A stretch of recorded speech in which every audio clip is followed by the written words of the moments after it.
Imagine the life of a 1% sales professional. I mean, what do they do on a day-to-day basis? What's their morning like? What do they eat? What fuels them? What's their why? How much money do they have? Well, I don't have answers to all those questions, but my good friend Doug Brown is going to break down and share with you what he has learned that top performing sellers are doing, the top 1% of sellers, and how you could take advantage of these strategies to enter the 1% club. Oh, it's good. Y'all got room for more? Hey, I'm coming in. Yes, sir.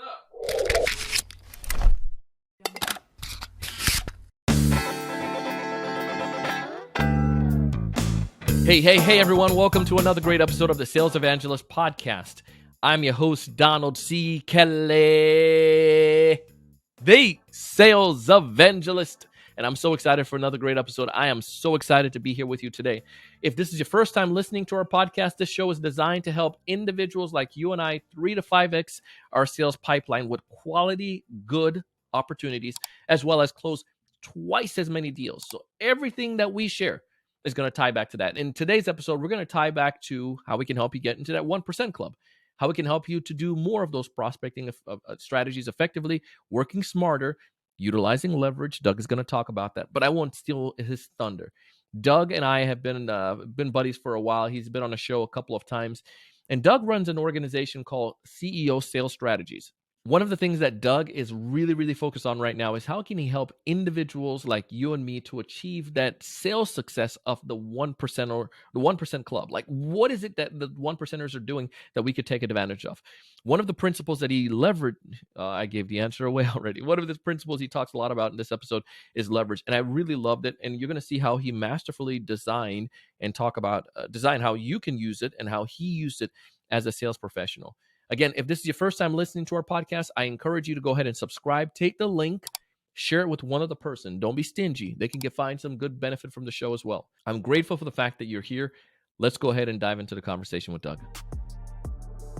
Doug, welcome back to the show. Hey, thanks for having me here, Donald. I really appreciate it.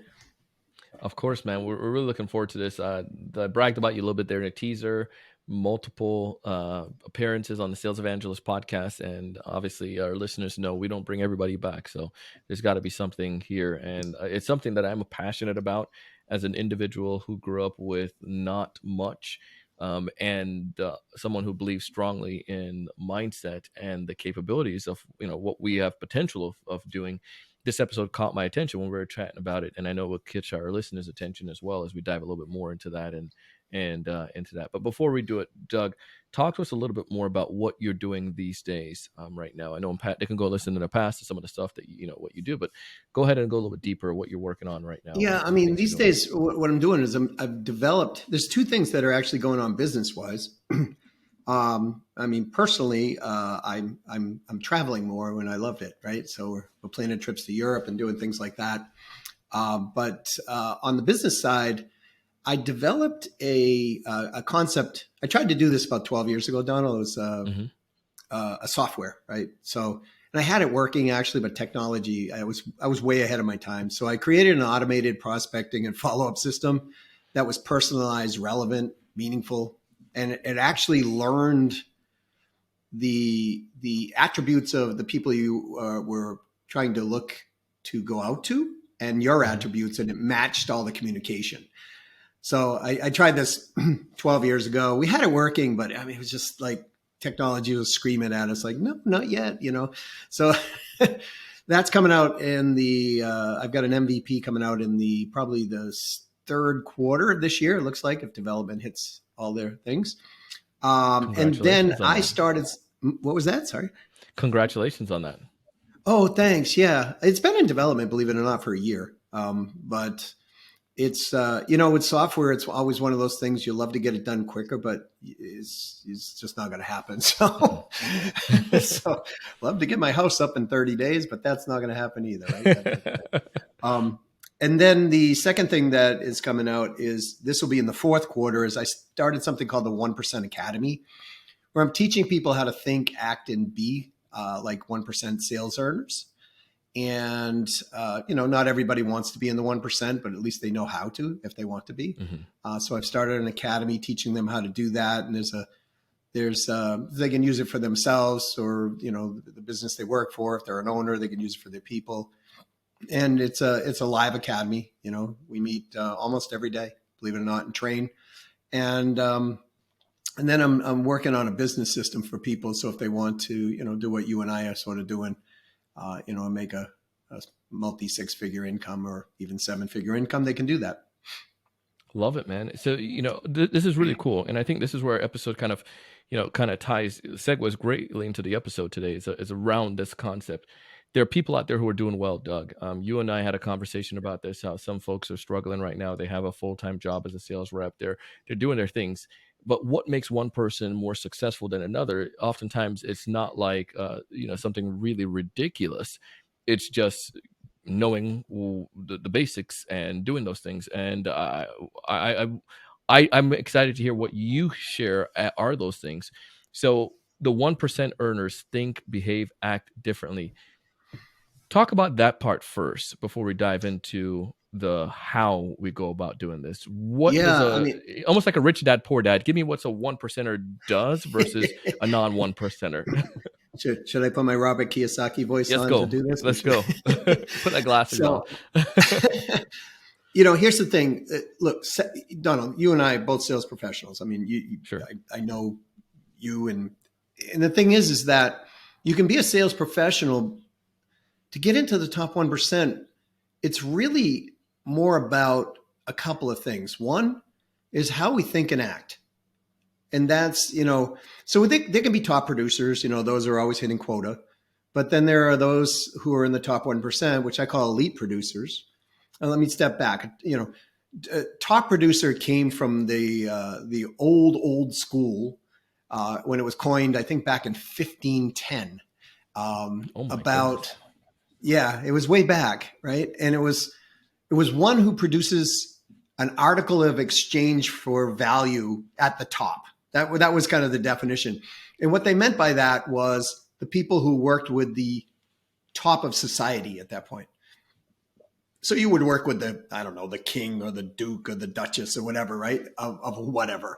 And then along that line, I was researching and I came across the word overachiever. And overachiever dates way back as well. But overachiever is somebody who produces above and beyond the top consistently. They can't think about being at the top. It's above and beyond that. And so what I did is I took those two concepts and I said, okay, what really is a 1%er? And it's the two concepts molded together. It's somebody who is always going to cause an exchange of value at the top, but always consistently exceeding those expectations. And those are what I call elite producers, and elite producers really are the 1%ers. So I am one, I have been one. And so I went out to others that I knew and I said, kind of like that little secret society of, let's find the real inward things that people are thinking and doing. And I was really surprised that it wasn't really that much different than a top producer, was doing. But there's these slight nuances that are within.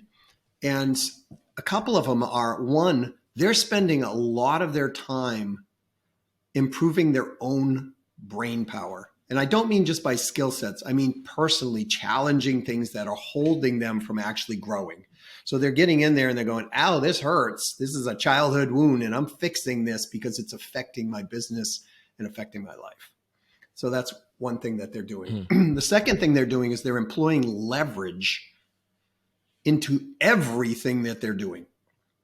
And so they stay consistent, but they do it with leverage. I'll give you an example. Talk to me. Go deeper. What do you mean by that? But leverage or the whole concept of it.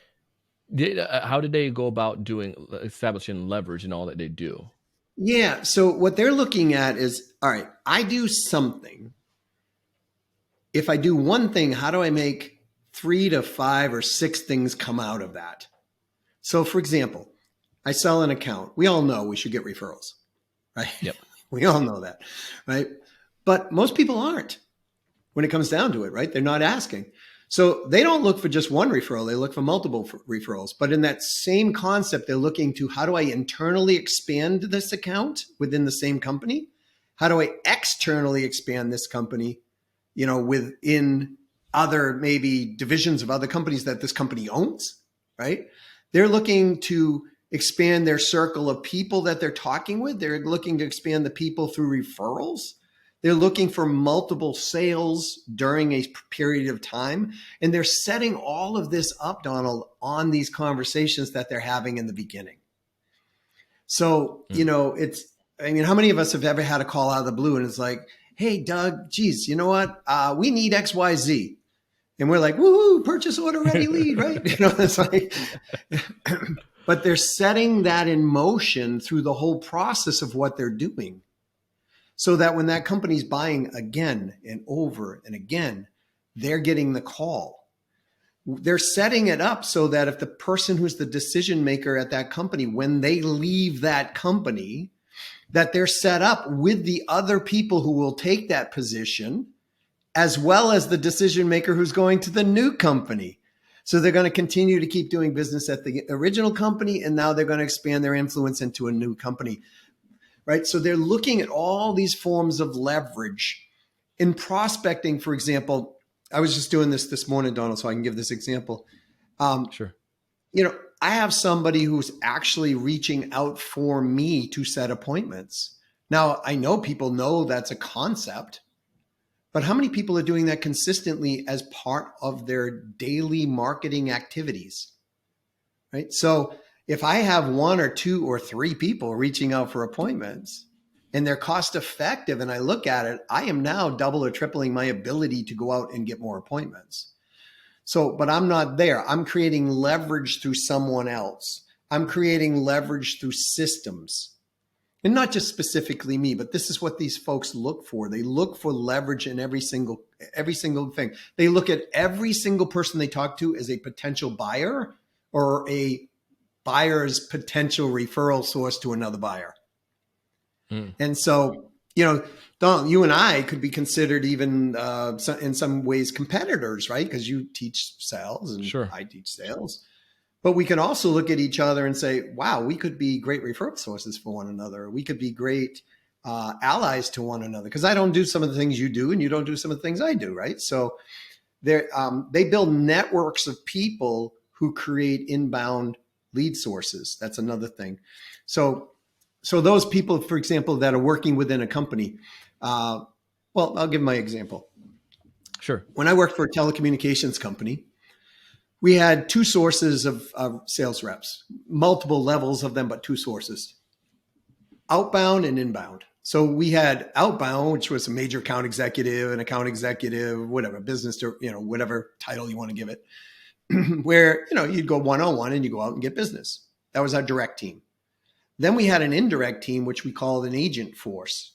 An agent force was an independent person who wanted to represent our company. So we sold telecommunication services, local, long distance, data services. So we would have, wiring companies that would go in and wire buildings. They could then sell the services through the carrier that I worked for, and they would get paid a commission. Mm-hmm. So my brain back in the day went, well, wow, they're selling a lot more than the direct sales team is because there's more of them.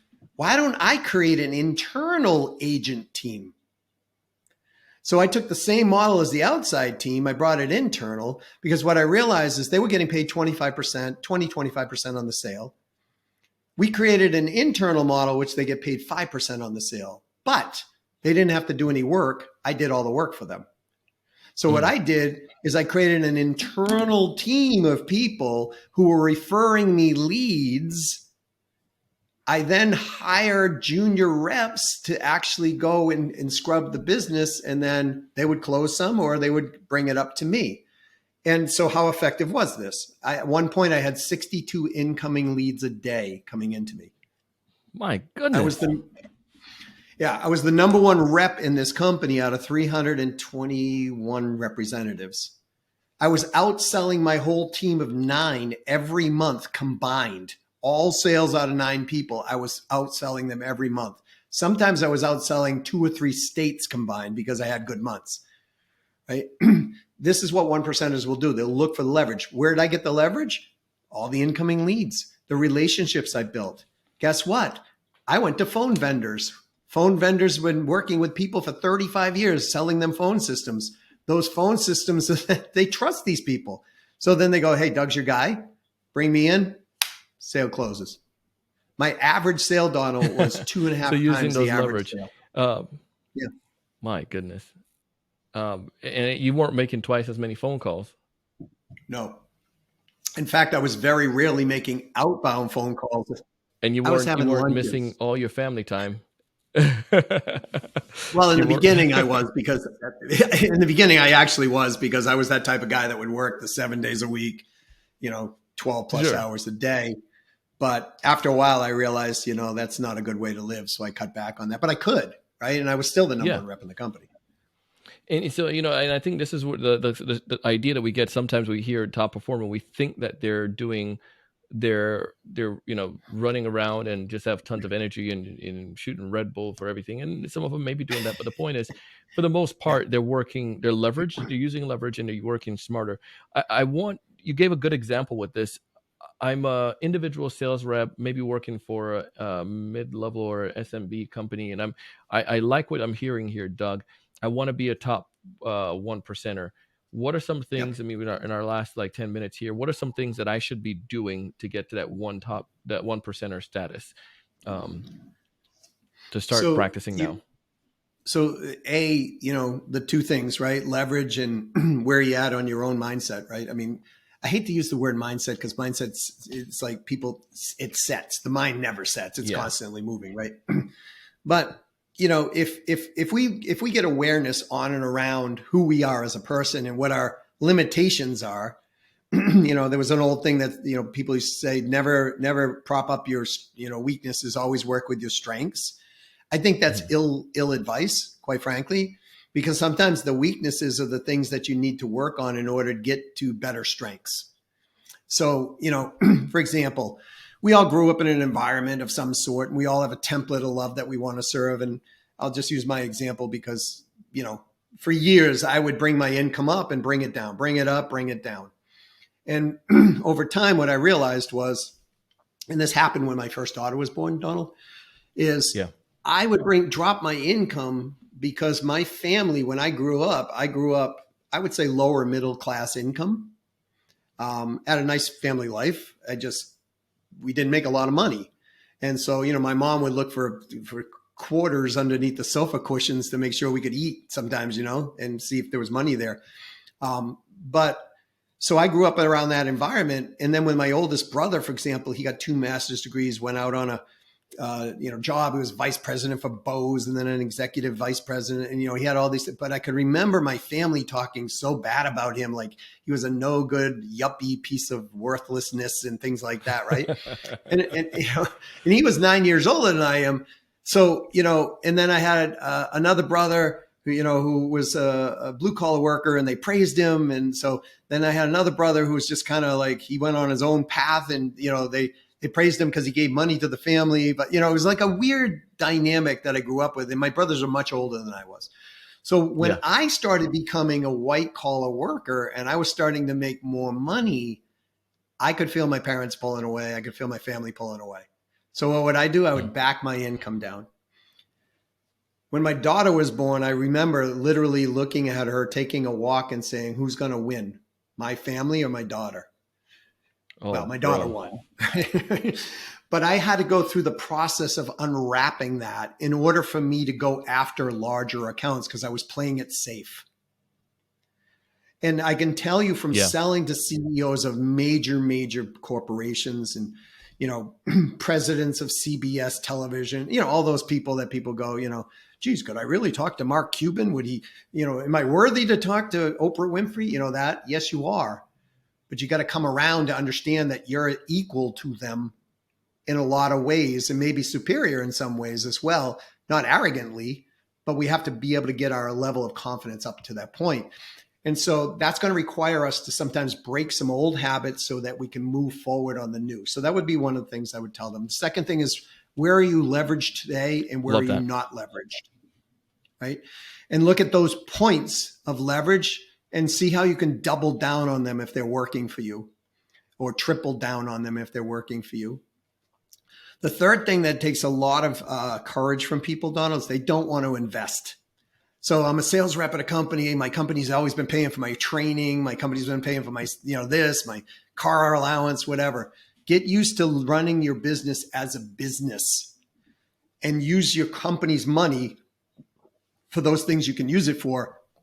But don't be afraid to put forth and make an investment in your own growth personally, as well as creating a marketing prospecting system. Because the reality is, you get a smaller percentage of a larger number. It's a heck of a lot larger usually than a small, a big number of a small percentage. So those would be 3 quick things I could tell people to do. Absolutely love those. And I think, you mastered and shared this. I think if a seller is listening to this, and if I was in that situation, thinking about the idea of leverage, thinking about the size of the deals that I'm going for, I mean, obviously you want to play it smart. You don't want to give up everything right now and then just only go for the whales of the world. Yeah, but you brought up a very good point, though. I think sometimes we limit, and everything goes back to this. Let's say belief system, then, not mindset. Then let's go back to that belief system. Sometimes we believe that I'm not worthy, or I'm not capable, or it's and a lot of it too. You mentioned you from your story, your example, it goes back to family. Like family, we love our family, but sometimes, dang it, our family could screw us up mentally, bro. You need to get therapy sometimes, right? Often, yes, because it comes.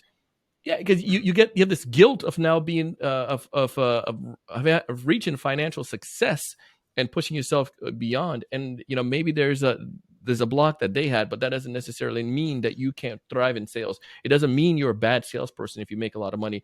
People have the belief that if I make money, then I have to pay taxes. That's a good thing. Pay your taxes. Like, you're making good money. That's okay. Like, there's so many of these things that you hear.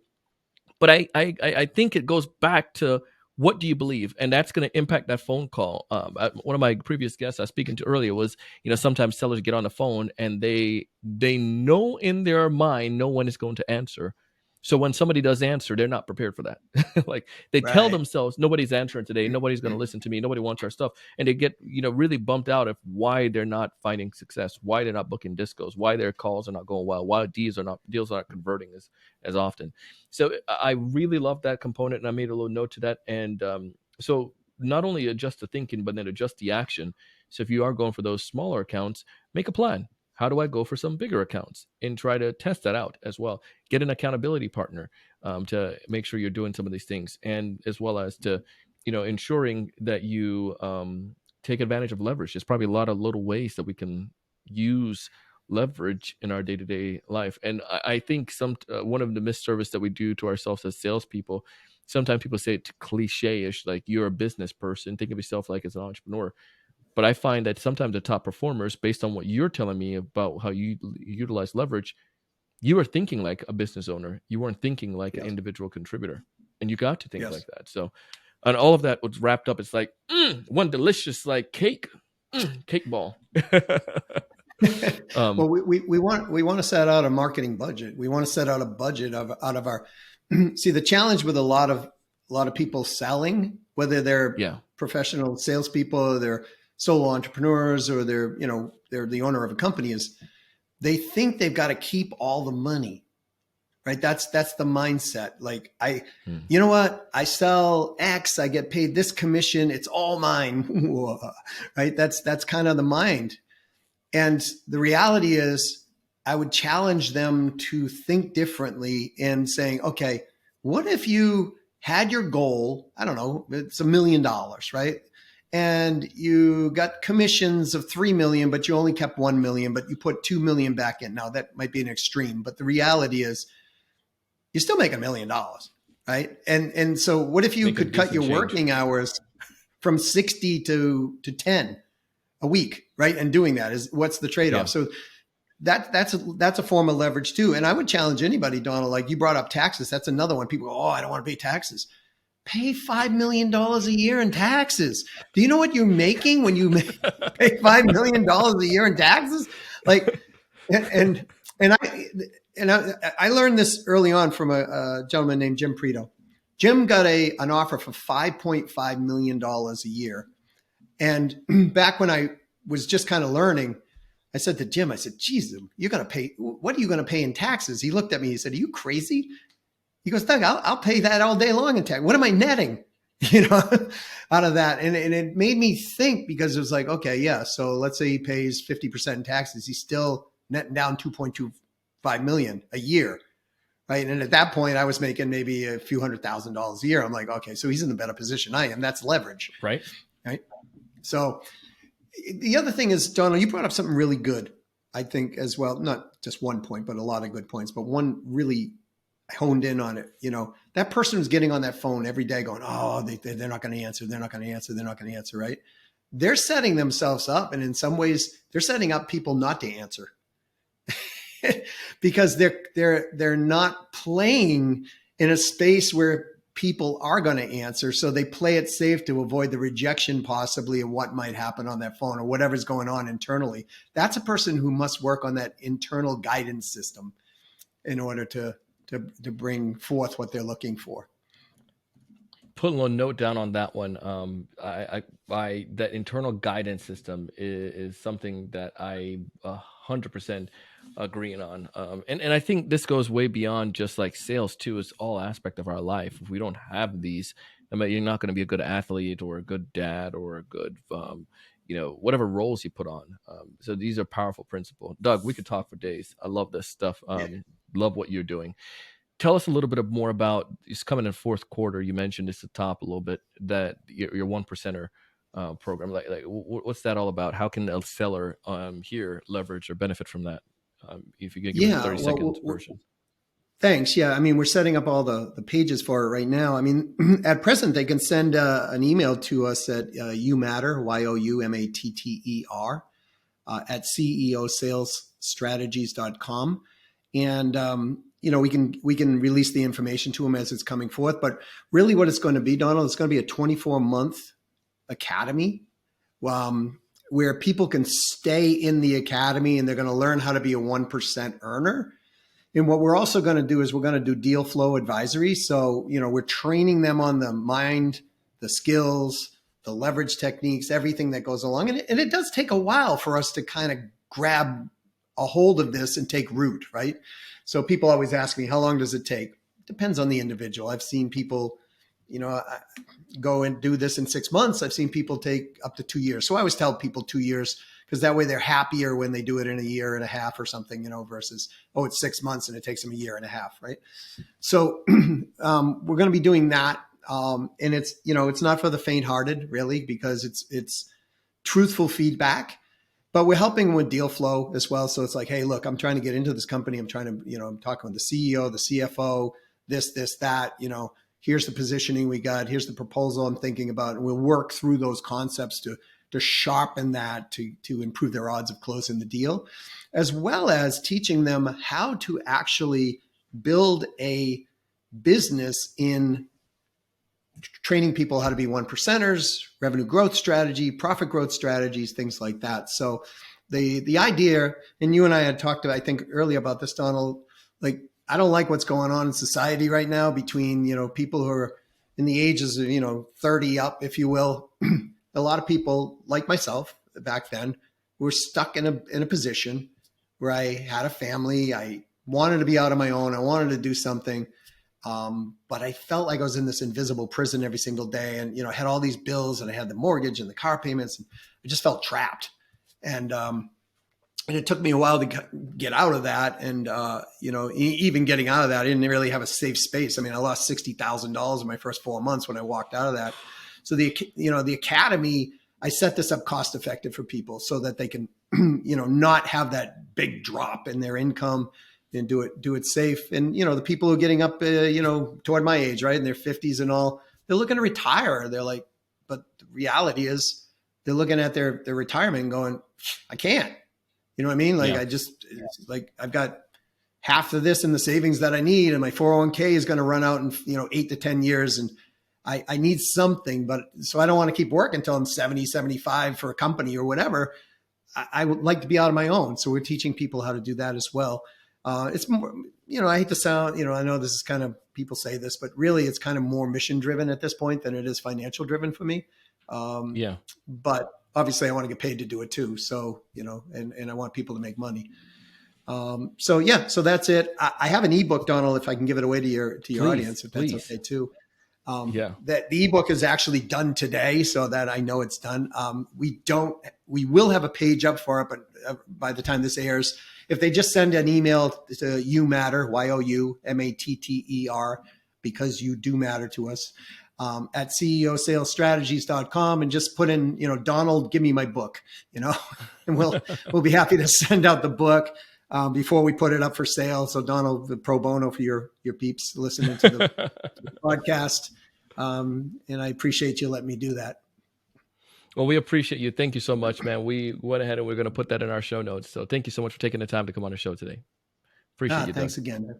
I've always appreciated you too, Donald. So thank you. Hey, that was Doug Brown. And if you haven't done so already, be sure to go ahead and connect with him on LinkedIn. You can tell him that you heard him here on the Sales Evangelist podcast. Tell him that you love the content. Tell him you love the concepts that he shared and that you want to apply them. Go check out his organization. Maybe you can benefit from some of the things that Doug's doing, especially his program right now, helping the 1%ers, helping you with that accountability. Also, check out some of the other things that he offers if you're a sales leader as well. I'm a big fan of what he's doing, and I highly recommend you connect with him.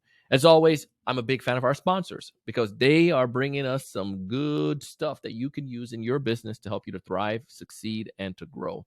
Find all that information in the show notes down below. Now, if you haven't connected with me as a what? I'm going to leave that in there, man. I messed up, so it's okay to mess up. We'll leave that part. But here's the you like that, huh? If you haven't connected with me already, you can find me on LinkedIn, Donald C. Kelly. You can also find me on TikTok, Donald C. Kelly, as well as on Instagram, Donald C. Kelly. Go to our website, thesalesevangelist.com. Check out our sales training programs and see if one of our upcoming cohorts could benefit you and your team to make you guys get to the point where you're building those 3 to 5xing that sales pipeline with quality opportunities, and that you're closing twice as many deals. We'd love to help you with that. As always, raise your level of thinking, go out and do big things. Thank you so much for watching.